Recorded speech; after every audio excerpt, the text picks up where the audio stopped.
할렐루야, 아멘. 하나님이 함께 하시는 귀한 수요 예배에 오신 여러분을 주님의 이름으로 환영하고 축복합니다. 오늘도 이 밤 이 자리에 하나님의 은혜가 가득하시길 예수님의 이름으로 축원합니다. 오늘 설교의 제목을 수평적, 수직적 믿음의 하모니, 조화, 수평적, 수직적 믿음의 조화라고 한번 정해보았습니다. 오늘 설교를 준비하게 되어진 과정 속에 한 설교를 들었습니다. 한 설교를 들으면서 이 수평적인 믿음에 대한 것을 한번 생각해 보게 되었습니다. 설교의 내용은 그런 것이었습니다. 우리가 이런 서로에게 믿음의 영향력을 주고받는다는 것입니다. 우리가 누군가에게 믿음의 영향력을 주고받고 우리의 모습을 통해서 누구는 믿음으로 돌아오게 되어지는 그러한 믿음의 모습들을 우리가 누군가에게 보여준다는 것을 우리가 설교를 통해서 저는 들었습니다. 그 설교를 들으면서 우리의 삶 가운데 수직적 믿음과 수평적 믿음이 있는데 이것이 조화를 이루어서 무언가를 만들어내는구나 라고 하는 것을 생각해 보게 되었습니다. 오늘 이 본문 말씀을 통해서 우리의 믿음을 점검하고 하나님 앞에서 우리의 믿음이 더 성장하실 수 있는 우리 모두가 되시기를 예수님의 이름으로 축원합니다. 오늘 본문에는 등장인물들이 있습니다. 등장인물들은 간단합니다. 먼저는 1절에 다리오 왕이 나옵니다. 이 다리오 왕이라고 하는 사람은 누굴까요? 제가 오늘 이 이 말씀을 준비하면서 여러 주석서를 살펴보았는데요. 이 다리오 왕을 페르시아의 왕으로 보기에는 사실 좀 무리가 있습니다. 페르시아의 전체 왕은 고레스로 보는 것이 합당합니다. 고레스가 페르시아의 전체 왕이었고 이 다리오 왕은 우리가 헤롯 왕을 알죠. 이 유대 지역, 그러니까 예수님이 살던 그 지역을 다스리던 분봉왕 헤롯 왕처럼 이 다리오 왕은 구바벨론 지역을 다스리던 분봉왕 정도, 그러니까 이 고레스의 총독이나 어떤 신임받는 분봉왕 정도로 생각하는 것이 맞습니다. 오늘 본문은 구바벨론 지역을 다스리는 이 다리오 왕의 국정 운영에 대한 그런 말씀입니다. 그가 그 나라를 다스릴 때 어떠한 일이 있었는데 그 일에서 우리가 교훈을 삼는 것이죠.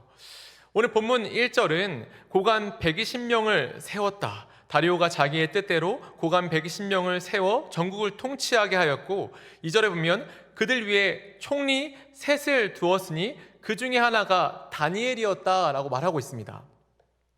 오늘 본문의 주인공 다니엘은 총리들 중에서도 으뜸 가는 총리 한 명 중에 한 명이었습니다. 이런 다니엘, 오늘 본문에 나오는 이 다니엘은 바벨론 지역에 처음 포로로 끌려왔을 때 그는 10대였습니다. 시간이 어느덧 흘러서 오늘 본문 페르시아로 나라가 바뀌고 어느덧 그의 나이가 80대가 되었습니다. 10대의 청년으로 그 지역에 포로로 끌려와서 70년이라고 하는 기간을 그 땅에서 살았습니다. 그리고 노인이 된 다니엘을 향한 오늘 본문의 말씀 3절은 이렇죠. 우리 3절 말씀 같이 한번 읽어볼까요? 시작. 다니엘은 마음이 민첩하여 총리들과 고관들 위에 뛰어남으로 왕이 그를 세워 전국을 다스리게 하고자 한지라. 아멘. 다니엘을 향한 하나님께서 말씀하신 이 말씀은 다니엘은 마음이 민첩하였다는 것입니다. 여러분, 마음이 민첩하였다라고 하는 것이 사실 우리의 마음속에 와닿지 않습니다. 마음이 민첩하다라고 하는 것은 어떤 의미일까요? 사실 이 성경의 원어로 살펴보면 이 한글 번역과는 많이 다릅니다. 이 마음이라고 하는 것은 이 구약에서 흔히 말하는 루아흐, 성령을 의미할 때 쓰는 단어를 이 마음에 사용하고 있고, 이 민첩하다라고 하는 이 의미는 원어적으로는 뛰어나다라고 하는 의미로 사용됩니다. 그래서 이 마음이 민첩하다라고 하는 이 의미를 원어 그대로 해석하고 원어의 의미를 살리는 킹제임스 버전에서는 이렇게 해석합니다. 그는 뛰어난 영에 속해 있었다. 말하자면 이 루아흐, 마음이라고 하는 이 마음을 성령으로, 뛰어난 영으로 해석하고, 이 민첩하다라고 하는 것을 뛰어나다라고 하는 의미로 그대로 해석해서 뛰어난 영에 속해 있던 다니엘로 원어는 말하고 있습니다. 우리가 이 한글 성경과 조금 의미가 다르지만 저는 이것이 원어에 가까운 해석이라고 봅니다. 오늘 이 다니엘을 제일 먼저 역사에 우리에게 보여줄 때에 다니엘이 이렇게 설명하는 거예요. 다니엘은 뛰어난 성령에 속해 있었기 때문에 총리들과 고관들 위에 뛰어남으로 왕이 그를 세워 전국을 다스리게 하고자 한지라 라고 말합니다. 그러니까 다니엘은 성령에 어떤 이렇게 휘감아져 있는 사람, 성령에 충만한 사람으로 지금 오늘 본문은 묘사하고 있습니다. 오늘 본문에 나오는 다니엘, 성령에 충만한 다니엘, 그런 다니엘이 이 구바벨론 지역을 다스리는 총리 중에 으뜸 가는 총리로 오늘 본문에서는 여러분과 저에게 보여주고 있습니다. 그렇다면 성령에 충만했던 다니엘의 모습 속에서 어떠한 모습이 달랐기에 다니엘은 이렇게 총리와 같은 높은 자리에 올라갈 수 있었을까요? 다니엘은 사실 포로된 이런 지위로 그 땅에 왔죠. 바벨론에 포로로 왔을 때부터 포로의 신분으로 그 땅에 살아가면서 70년이라고 하는 시간이 지나면서 그는 그 나라의 가장 으뜸 가는 총리 중 한 명의 자리로 올라가 있습니다.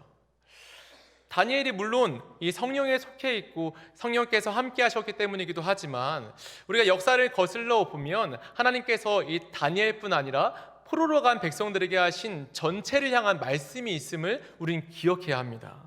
예레미야 29장 7절에 보면 하나님께서 포로로 끌려가는 이스라엘 백성들에게 이렇게 말씀하셨습니다.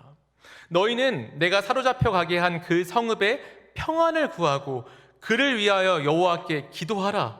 이는 그 성읍이 평안함으로 너희도 평안할 것임이라. 아멘. 하나님께서 포로로 끌려가는 이스라엘 백성들에게 하신 말씀이 무엇입니까? 너희 70년이 지나면 돌아올 것이다 라고 하는 말씀을 하시기도 했지만 그 이후에 하나님께서 하신 말씀은 너희 그 땅에 가서 그 땅에 있는 사람들을 위해서 평안을 간구하며 그 땅에 평안을 전하는 자들이 되어라 라고 말씀하셨습니다. 또한 같은 장 11절에는 이렇게 말하죠. 너희를 향한 나의 생각을 내가 아나니 평안이요 재앙이 아니니라. 너희에게 미래와 희망을 주는 것이니라 라고 말씀하셨습니다. 이렇게 하는 것, 너희가 그 땅에서 그 땅의 백성들을 향하여서 평안을 위해 기도하는 것이 너희에게 미래와 희망을 주는 것이라 라고 말씀하셨습니다. 사실 이 본문을 보면서 우리는 여러 가지 생각이 들죠. 하나님께서 만약 이렇게 말씀하셨다면 어떨까요? 너희 그 땅에 가서 분란을 일으키고 전쟁을 일으키고 서로 싸움을 일으켜서 너희 그 땅을 빼앗아라. 만약 이렇게 말씀하셨다면 어떻게 되었을까요? 근데 하나님께서는 그들에게 그렇게 말씀하시지 않았습니다. 너희 그 땅에 가면 그 땅을 위해서 평안을 간구하는 자, 피스메이커가 되어라. 그 땅에 하나님의 통치가 임하고 하나님의 평안이 그 땅에 임할 수 있도록 너희가 그곳에서 기도하라. 그것이 너희에게 미래와 희망을 주는 것이다 라고 말씀하셨습니다. 여러분, 오늘 이 역사에 등장하는 다니엘을 성령에 충만한 자라고 말씀하실 때 그가 하나님의 말씀을 꾸준히 그리고 계속해서 지켜왔음을 본문은 어떤 이 본문의 배경으로 말하고 있습니다.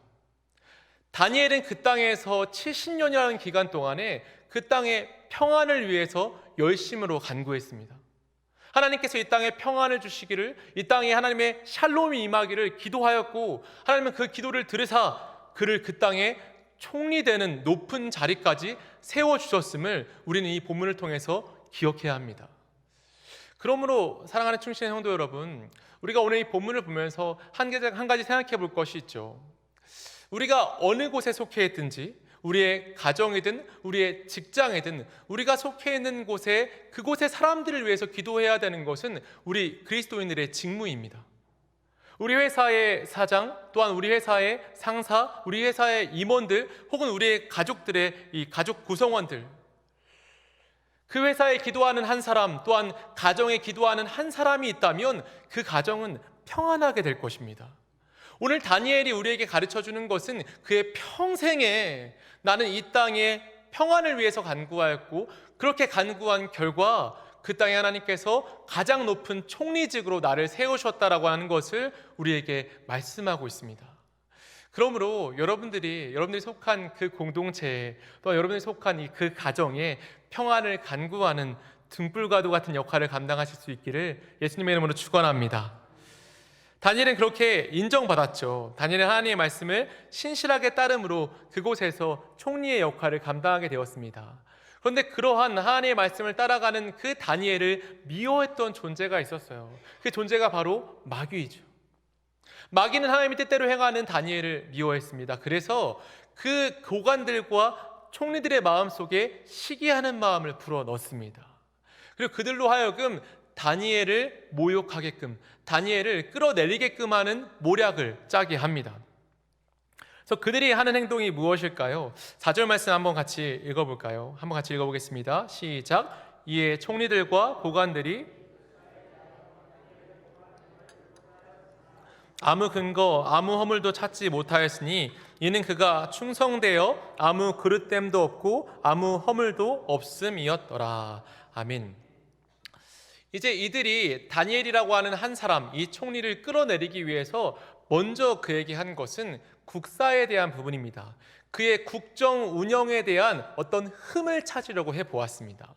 그가 법률상이나 관행상으로 어떤 이 공무를 집행함에 있어서 어떤 흠이나, 말하자면 이중장부를 썼다거나 어떤 일들을 성실하게 행하지 않았다거나 이런 일들에 대해서 알아보기 시작했습니다. 근데 알아보면 알아볼수록 너무 청렴결백한 것입니다. 너무나도 이 다니엘이 깨끗하여서 탈탈 털어도 먼지 하나 나오지 않았습니다. 오늘 본문에 나오는 이 다니엘의 이 모습을 보면서 저와 여러분들에게 제가 오늘 나누고자 하는 주제 중에 하나가 바로 신적 기원에 대한 것입니다. 우리가 이 땅에서 어딘가에 있는 것, 우리가 어떤 직업을 감당하는 것, 우리가 어떤 가정에서 어떤 역할을 감당하는 것, 우리가 있는 사회의 위치, 우리 가정의 위치, 이것을 지금 우리에게 누가 주셨습니까? 바로 하나님이 주셨다는 것입니다. 하나님이 우리에게 그 위치에 있도록 하셨습니다. 이것이 바로 신적 기원입니다. 하나님이 나를 이곳에 있게 하셨다. 그럴 때 오늘 다니엘은 그렇게 하나님께서 나를 있게 하셔서 이렇게 살았다는 것을 우리에게 말해주고 있습니다. 여러분, 우리가 담임 목사님 후반기 안식년 때 설교를 담당하셨던 신국원 목사님이 계시죠. 신국원 목사님이 다 소개시켜 주신 책 중에서 공직자 하나님을 만나다라고 하는 책이 있습니다. 이 책이 굉장히 흥미로워서 저도 사서 읽어보았는데 그 책 중에서 가장 처음 나오시는 분이 대전광역시 세무공무원 김미희 성도님입니다.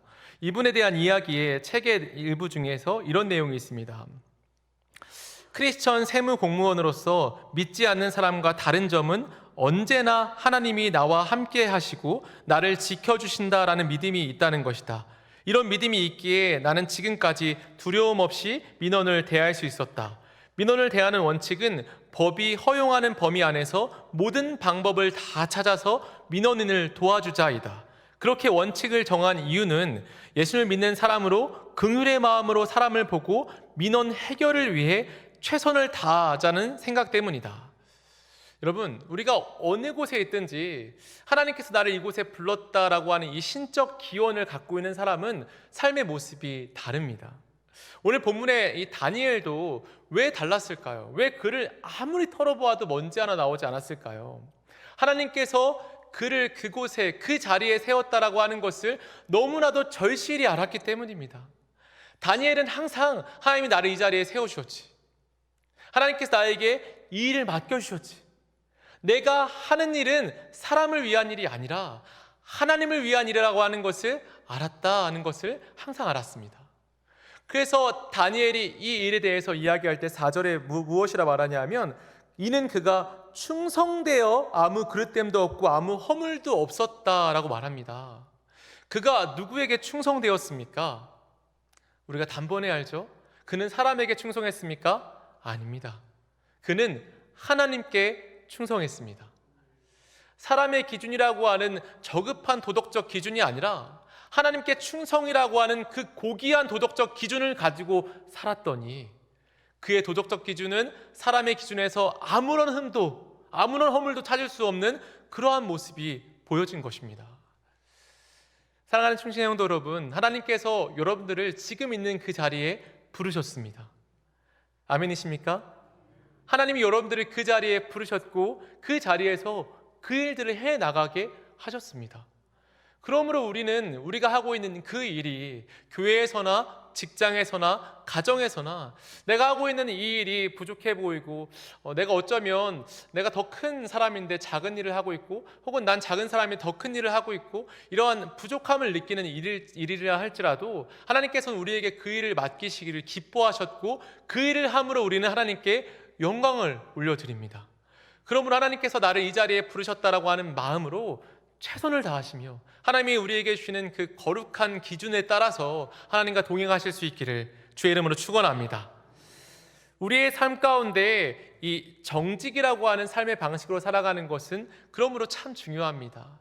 거짓과 이런 음란과 죄악이 팽배한 세상에서 우리는 오로지 정직이라고 하는 방법으로 이 땅을 살아갑니다. 정직이라고 하는 특별한 방식이 그리스도인의 삶의 방식입니다. 우리가 그 땅에서 정직으로 살아가면 우리는 그 땅을 썩어지지 않도록 하는 방부제, 소금의 역할, 빛의 역할을 감당하는 것입니다. 우리가 빛과 소금의 역할로 정직하며 이 땅을 살아갈 때 우리가 속해 있는 공동체가 우리를 통해서 점점 바뀌게 되어집니다. 그래서 이 바울은 우리에게 이렇게 권면했습니다. 골로새서 3장 23절에 무슨 일을 하든지 마음을 다하여 주께 하듯 하고 사람에게 하듯 하지 말라. 하나님께서 우리에게 말씀하실 때 우리가 무슨 일을 하든지 어디에 있든지 어떤 일을 하든지 사람에게 하듯 하지 말고 주께 하듯 하라 라고 말씀하셨습니다. 우리 앞에 있는 이 사람이 아니라 만약 예수님이라면 우리는 어떻게 대하겠습니까? 우리가 아는 직장에서 만나는 사람들이 이 앞에 있는 그 사람이 예수님이라면 우리가 어떻게 대하겠습니까? 바울은 우리에게 직업 윤리에 대해서 우리가 이 땅을 살아가는 삶의 기본적인 태도에 대해서 말해주고 있습니다. 우리 눈앞에 있는 사람이 아니라 주님이라 죽게 하듯 하는 이 삶의 모습으로 살아갈 때 우리의 모습이 바뀐다는 것을 말합니다. 여러분 식당에 가면 사실 이 사장님과 아르바이트생은 단번에 구분이 됩니다. 저희 교육자들도 식당에 가면 사장님이 누군지 아르바이트생이 누군지 단번에 알죠. 왜 알게 됩니까? 이 말 한마디 행동 하나까지도 세심하지만 극명하게 다르기 때문이에요. 그러니까 이러한 다름은 우리 그리스도인들에게 전체 적용해 본다면 우리는 항상 주인의식을 가지고 살아가는 것을 말합니다. 억지로 하거나 어떤 의무적으로 하거나 기계적으로 하는 것이 아니라 이런 자원하는 마음으로 기쁜 마음으로 하나님께서 나에게 주신 이 일을 감당해 나갑니다. 이러한 삶의 태도가 우리의 삶의 태도가 되어질 때 하나님이 우리에게 맡겨주신 그 자리에서 다니엘과 같이 높임을 받고 하나님께서 우리를 통하여서 영광 받으실 줄로 믿습니다. 오늘 이 고관들과 총리들이 다니엘을 고발할 근거를 찾지 못했습니다. 아무리 탈탈 털어도 그에게서 나오는 고발할 근거가 없었습니다. 그렇다면 이제 포기를 해야 되는 것이 정말 당연한 일입니다. 그런데 그들은 포기하지 않습니다. 그리고 말하자면 억지를 부리는데 5절 말씀에 보면 이렇게 나와 있죠. 우리 5절 말씀 같이 한번 읽어볼까요? 시작. 그들이 이르되 이 다니엘은 그 하나님의 율법에서 근거를 찾지 못하면 그를 고발할 수 없으리라 하고. 아멘. 사랑하는 충신 성도 여러분, 오늘 본문에서 말하는 이 내용, 이 부분에 한번 주목해 보시기 바랍니다. 그들이 그의 국정 운영 다니엘의 어떤 이 삶의 모습들, 그러니까 직장을 감당하고 직임을 감당하는 일에서 허물을 찾지 못하자 그에게 찾고자 했던 허물이 무엇이죠? 그가 하나님의 율법을 지켜나가는 신앙의 모습에서 이 근거, 허물을 찾고자 합니다. 사실 그것은 허물이 아닙니다. 하나님을 잘 섬기는 것이 어찌 허물이 될 수 있겠습니까? 다니엘이 그의 습관에 따라서 하루에 3번 하나님께 기도하며 하나님께 예배드리는 그 모습이 허물이 될 수 없는데 아무리 찾아도 허물을 찾을 수 없으니까 허물을 만들어내고자 한 것이죠. 근데 우리가 오늘 이 본문을 보면서 저는 어떤 시각의 우리의 변화를 갖고 본문을 보았으면 좋겠습니다. 한번 거꾸로 생각해 보는 거예요. 왜 총리들과 고관들이 이 다니엘을 고발할 근거로 하나님의 율법에서 고발할 근거를 찾고 있을까요? 그것은 항상 다니엘이 하나님을 향한 이 열심, 하나님을 향한 이 거룩한 습관들을 모든 사람들에게 다 알 수 있을 만큼 항상 그가 삶 가운데 거룩한 습관이 있었다는 것을 말합니다. 그의 삶에는 비가 오나 눈이 오나 하나님을 섬기는 그 일에 타협이 없었습니다. 항상 하나님을 향한 거룩한 습관이 그의 삶에 있었고, 그것은 그 누가 그의 인생을 보아도 다 알만한 일이었다는 것을 말합니다. 오늘 본문이 있고 난 뒤에 사자굴에 들어간 다니엘을 향하여서 다리오 왕이 이렇게 16절에 말합니다. 내가 항상 섬기는 너의 하나님이 너를 구원하시리라 하리라. 왕도, 총리들도, 고관들도 다니엘을 볼 때에 다니엘은 항상 하나님을 섬기는 거룩한 습관이 있었습니다. 제가 오늘 본문을 통해서 수평적인 이 믿음, 이것을 먼저 말하는 것이 바로 이것입니다. 우리의 모습을 통해서 누군가는 그리스도인은 어떻게 살아가야 하는지를 바라보게 됩니다. 우리가 주일을 지키는 것, 지금 이 시간 수요 예배에 나와서 예배를 드리는 것, 새벽에 가장 이른 시간, 첫 시간을 하나님께 드리며 기도하는 것, 금요일날 기도하며 나와서 하나님께 부르짖는 습관들, 우리의 영적인 습관들은 우리만 갖고 있는 것이 아니라 우리 주위에 있는 사람들이 우리를 볼 때, 아, 저 사람은 반드시 교회를 나가는 사람이지, 반드시 이 시간을 지키며 하나님께 나아가는 사람이지라고 하는 인식을 다른 사람들에게 주게 된다는 것을 말하죠. 여러분, 이번에 그 학습 세례를 받으신 분들을 장로님과 함께 저도 교육을 하게 되었습니다. 이 학습 세례가 누구죠? 원래 예수를 믿지 않다가 예수를 믿게 되는 초신자들입니다. 그런 초신자들에게 전하는 교재 속에 이런 내용들이 있었어요. 주일 성수에 대한 부분들, 또한 주일을 어떻게 지켜야 하는가라고 하는 부분들.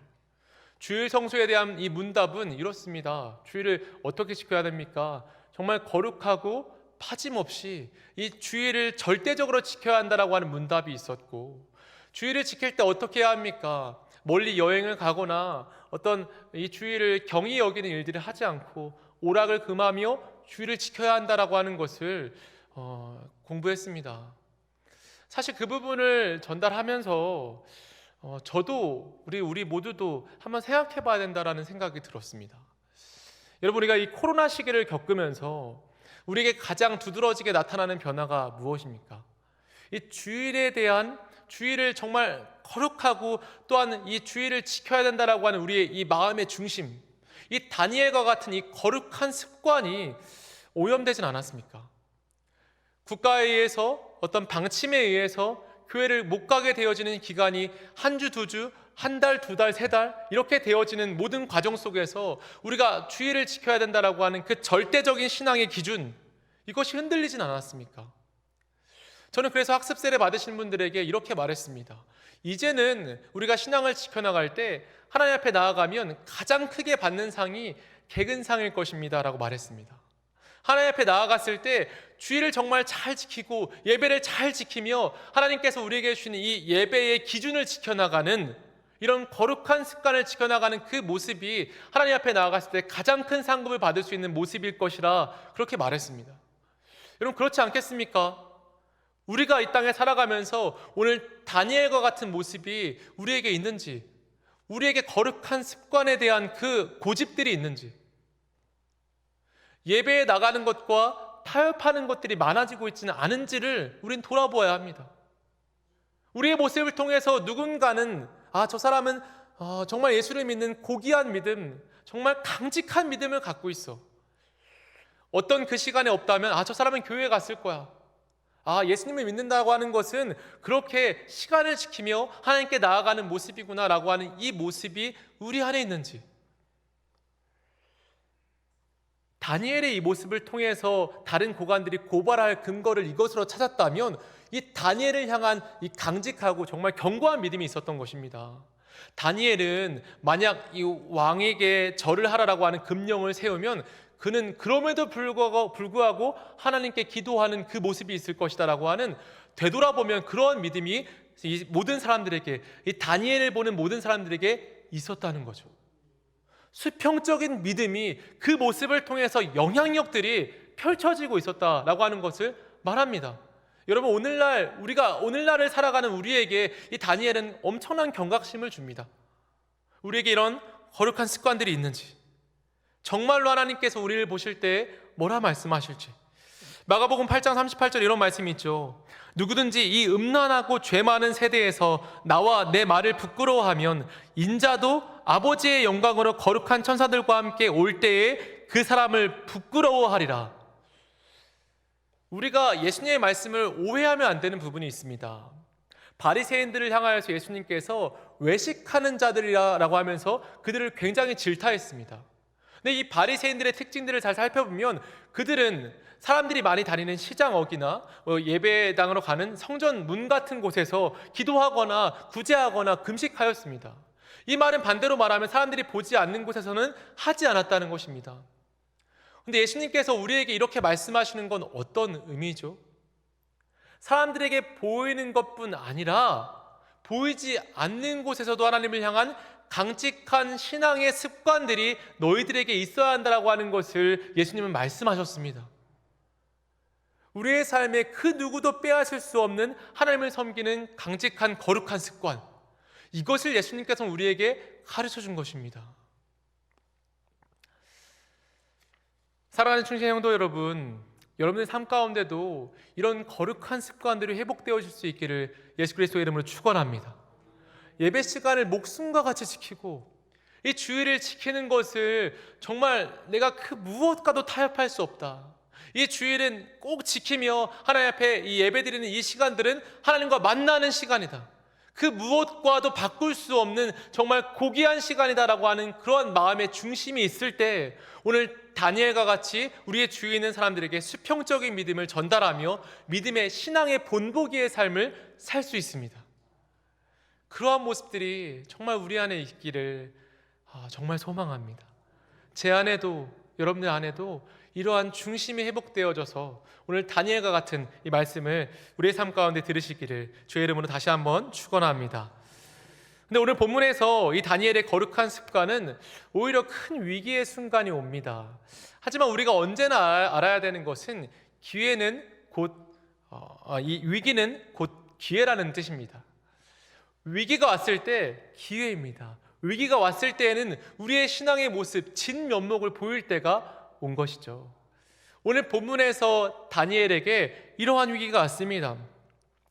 7절에 보면 이제부터 30일 동안에 누구든지 왕 외에 어떤 신에게나 사람에게 무엇을 구하면 사자굴에 던져 넣기로 하자라고 제안했을 때 9절에 다리오 왕은 이 일을 좋게 여겨 왕의 도장을 찍는 일을 합니다. 이제부터 30일 동안 그 누구든 다리오 왕이 아닌 다른 사람에게, 다른 신에게 절을 하면 사자굴에 넣자는 그런 법령이었습니다. 그런데 그러한 본문 말씀과 이어져서 10절 말씀에 이렇게 말하죠. 우리 10절 말씀 같이 한번 읽어볼까요? 시작. 다니엘이 이 조서에 왕의 도장에 찍힌 것을 알고도 예루살렘을 향한 창문을 열고 전에 하던 대로 하루 3번씩 무릎을 꿇고 기도하며 그의 하나님께 감사하였더라. 아멘. 다니엘이 이 조서에 왕의 도장에 찍힌 것을 알았습니다. 분명 내가 하나님께 기도하면 죽는다는 것, 사자굴에 들어간다라고 하는 것을 알았습니다. 그런데 오히려 다니엘은 전에 하던 대로 이 거룩한 습관을 따라서 그의 집은 1층, 2층 집이었던 것 같아요.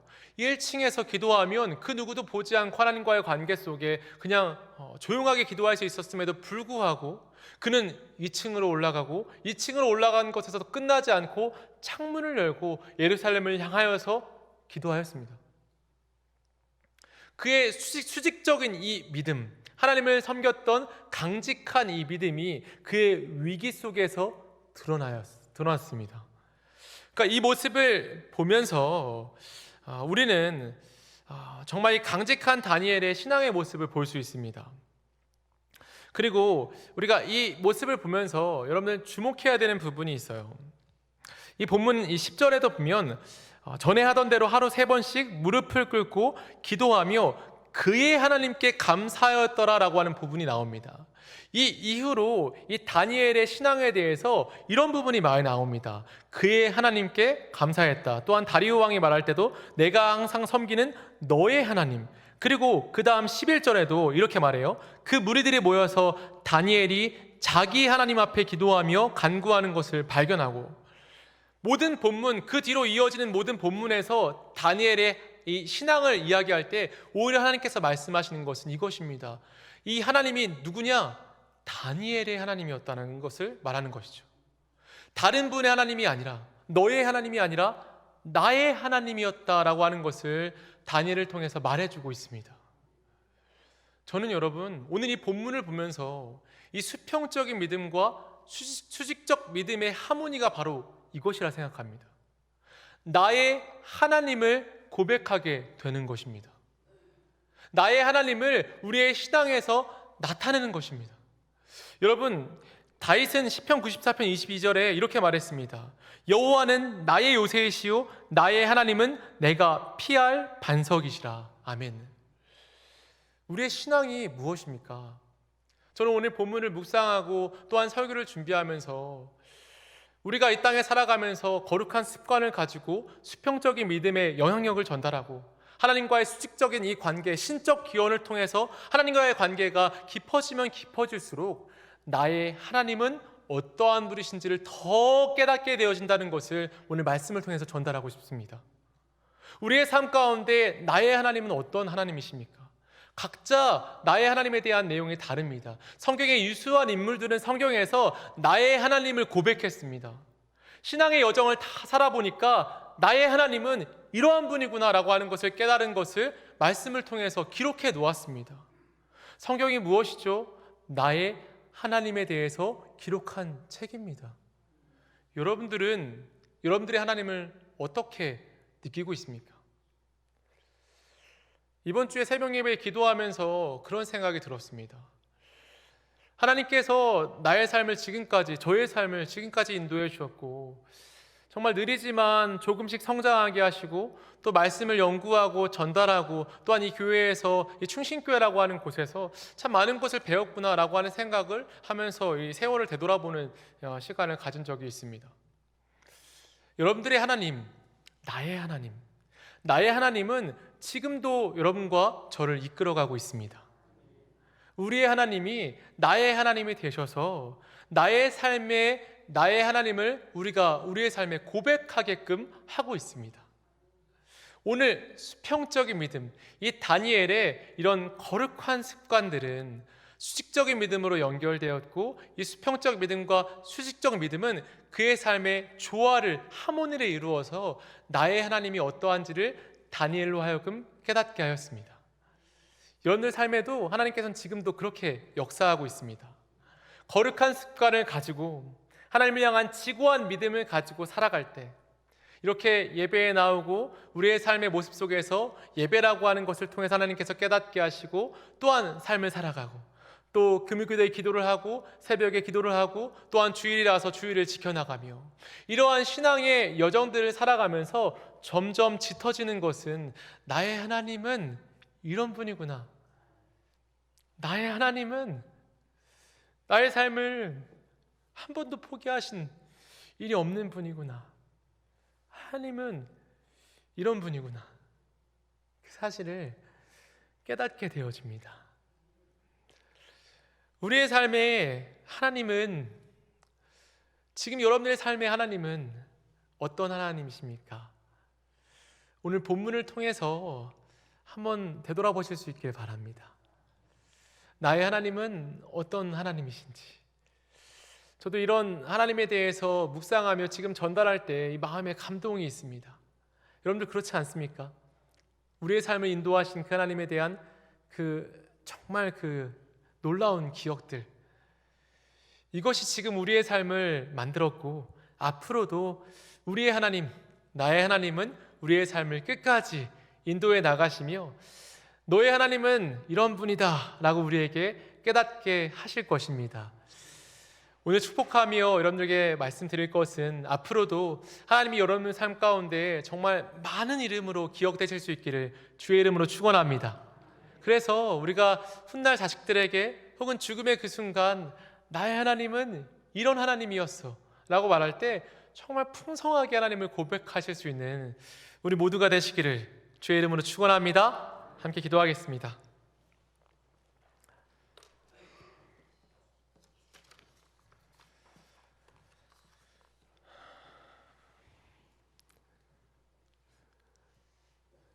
사랑하는 나의 하나님, 우리의 하나님, 우리의 삶을 지금까지 인도하시고 앞으로도 인도해 가실 아버지 하나님, 우리가 이 시간 이 말씀을 통하여서 간절히 간구하옵기는 주여 우리에게 이 다니엘과 같은 거룩한 습관, 정말 강직한 습관, 무엇과도 타협하지 않는 이 신앙의 습관이 회복되어질 수 있도록 우리에게 역사하여 주시옵소서. 우리가 이 거룩한 신앙의 습관을 가지고 살아갈 때에 하나님이 나의 하나님이시며 나의 삶을 이끄시고 나의 삶 가운데에 정말 무수히 많은 이름으로 불려지며 찬양받으실 나의 하나님이시라고 하는 것을 깨닫고 우리가 이 땅을 살아갈 때 나의 하나님을 고백하며 나의 삶을 인도하시고 앞으로 역사하시고 붙들어 주실 그 하나님 앞에 모든 영광을 올려드리는 우리의 삶이 되어질 수 있도록 주여 우리의 삶을 붙잡아 주시옵소서. 우리가 악에 빠지지 않게 해주시고 오직 하나님의 가신 그 길을 따라가면서 주와 함께 동행하며 주님의 인도하심을 받아서 나의 하나님을 풍성하게 고백할 수 있는 그러한 신앙의 고백이 풍성한 우리 충신의 모든 성도들의 삶이 되어줄 수 있도록 축복하여 주시옵소서. 말씀을 들었습니다. 말씀을 행할 수 있도록 우리의 삶에 거룩한 습관들이 일어나며 회복되어질 수 있기를 간절히 소원하며 오늘도 말씀 가운데 역사하신 아버지 앞에 영광을 올려드리며 예수님의 이름을 감사하며 기도합니다. 아멘.